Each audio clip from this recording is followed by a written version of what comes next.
तर मनोज जरांगे पाटील यांनी अखेर आपलं उपोषण सोडलेलं आहे आणि त्यानंतर आझाद मैदानाच्या परिसरामध्ये हा सगळा मराठ्यांचा जल्लोष देखील आपल्याला पाहायला मिळतोय। तर शासनाचा जो निर्णय आहे, शासन निर्णय जो आहे, GR जो आहे, तो देखील आम्ही तुम्हाला दुसऱ्या दृश्यांच्या माध्यमातून दाखवतोय।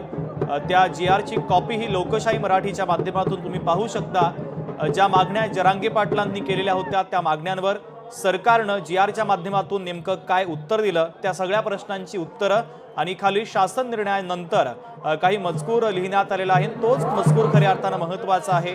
ज्या नोंदी शोधण्यात येतील त्यानुसार हे आरक्षण देण्याचा निर्णय सरकारनं घेतलेला आहे आणि त्याची अंमलबजावणी देखील लवकरात लवकर सुरू केली जाईल असं देखील GR मध्ये म्हटलेलं आहे। तर महाराष्ट्र सरकारचा हा GR आहे आणि हाच शासन निर्णय जरांगे पाटील यांना सुपूर्द करण्यात आला आणि त्यानंतर जरांगे पाटलांनी उपोषण मागे घेण्याचा निर्णय घेतलाय। तर दुसऱ्या बाजूला आता गुलालाची उधळण देखील केली जाते। मनोज जरांगे पाटील असतील, यासोबतच त्यांचे जे मराठा समन्वयक असतील, त्या सर्वांवर आता गुलाल उधळण्यात आलेला आहे। Hello hello hello. दरम्यान जरांगे पाटील यांच्या काही मागण्या होत्या, ज्या मागण्या राज्य सरकारनं मान्य केलेल्या आहेत। त्या मागण्या नेमक्या काय आहेत त्या आम्ही तुम्हाला दाखवतोय, पाहूयात।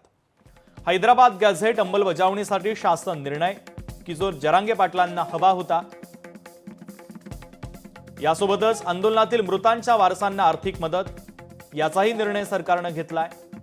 आंदोलनातील मृतांच्या वारसांना शासकीय नोकरी देण्याचा निर्णय देखील सरकारनं घेतला। ही मागणीही मान्य करण्यात आली। मराठा आंदोलकांवर जेवढे गुन्हे दाखल झाले ते गुन्हे मागे घेण्याची मागणी जरांगे पाटलांची प्रामुख्याने होती, तीही मान्य करण्यात आली।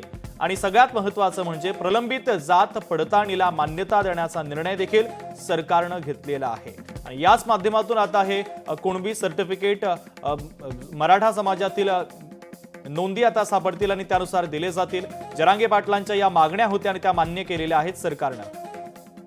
दरम्यान काही मागण्या प्रलंबित आहेत, त्याच्यावर विचार विनिमय सुरू आहे, त्यासाठी काही वेळ लागेल असं सरकारनं म्हटलेलं आहे। सातारा गॅझेट अंमलबजावणीसाठी 1 महिन्याची मुदतवाढ देण्यात आलेली आहे।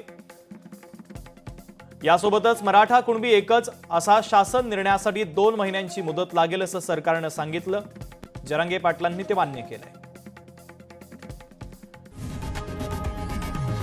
लोकशाही मराठी ऐका, पहा, जागरूक रहा।